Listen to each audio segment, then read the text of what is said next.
Magandang hapon po. Narito na po ang magiging lagay ng panahon ngayong hapon ng Huwebes, September 25, 2025.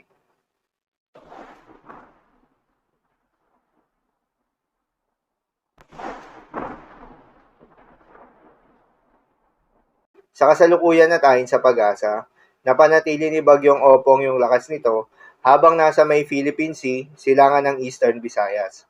Huli nga itong namataan sa layong 335 kilometers east ng Giwan Eastern Samar. Taglay ang lakas ng hangin na umaabot sa 110 kilometers per hour malapit sa gitna at pagbugso na umaabot sa 135 kilometers per hour kumikilos pa west northwestward sa bilis na 25 kilometers per hour. Dahil nga sa patuloy na paglapit nito sa ating kalupaan, nadagdagan pa yung mga lugar na nakasailalim sa Tropical Cyclone Wind Signal number 2, kabilang dyan ang eastern and southern portion ng Camarines Sur, Catanduanes, Albay, Sorsogon, eastern portion ng Masbate, northern Samar, northern and central portion ng eastern Samar, northern portion ng Biliran.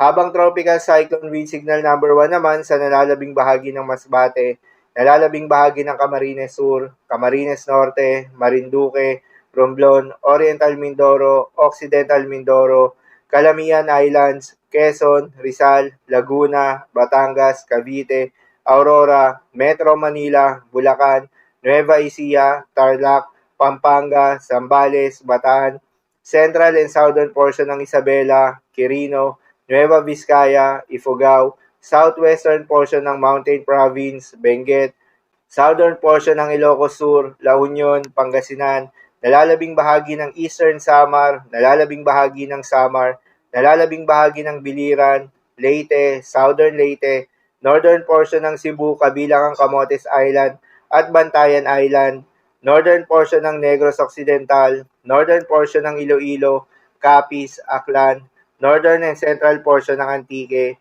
Siargao Islands, Bukas Grande Island at Dinagat Islands. Sa mga apektadong lugar, asahan pa rin yung malalakas na hangin na maaaring makapaminsala sa mga mahihinang struktura. Ang pinakamataas na tropical cyclone wind signal na posibleng itaas sa pagtawid ni Bagyong Opong sa ating kalupaan ay signal number 4. Para naman sa magiging lakas at track nitong si Bagyong Opong, inaasahan na lalapit yung sentro nito sa may Northern Samar o magla-landfall ito sa may Bicol region bukas ng umaga o bago magtanghali at tatawirin ang Southern Luzon sa araw din ng Biyernes. At inaasahan na lalabas ng Philippine Area of Responsibility Sabado ng hapon o gabi.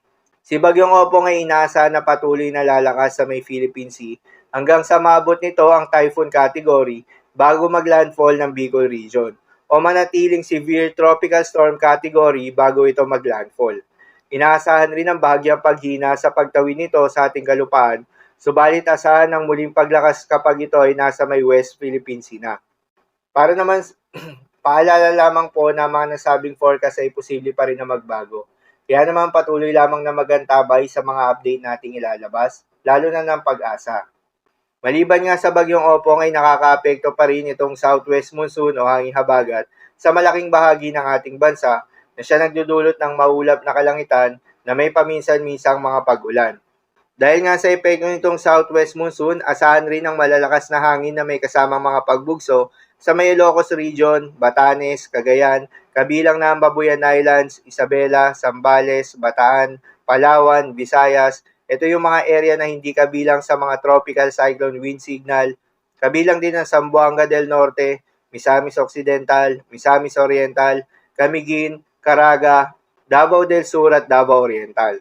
Dulot pa rin ng southwest monsoon, asahan ngayong araw ang moderate to heavy rain sa may Occidental Mindoro, Palawan, Antique, Iloilo, Guimaras at Negros Occidental. Dahil naman sa Bagyong Opong, asahan naman ngayong araw ang intense to torrential rain sa may Northern Samar, Eastern Samar, Samar, Biliran, Sorsogon at Masbate.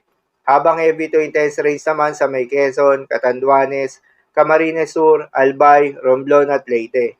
Moderate to heavy rains naman sa may Camarines Norte, Laguna, Batangas, Marinduque, Oriental Mindoro, Aklan, Capiz, Cebu, Bohol, Southern Leyte, Dinagat Island at Surigao del Norte.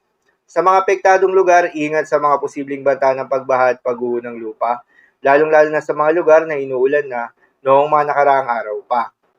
Para naman sa magiging lagay ng mga dagat baybayin, ayon sa Pag-asa, sa ngayon ay wala pang nakataas na gale warning sa anumang seaboards ng ating bansa, ngunit pinag-iingat pa rin yung mga kababayan nating mangingisda at yung may mga maliliit na sasakyang pandagat sa may eastern seaboards ng Northern Samar, northeastern seaboards ng Eastern Samar, eastern seaboards ng Catanduanes, Albay, Sorsogon at Davao Oriental. Kabilang din ang northern seaboards ng Northern Samar dahil inaasahan yung moderate to rough sea condition. So inamok po para sa lagay ng panahon ngayong araw ng Huwebes. Keep safe everyone.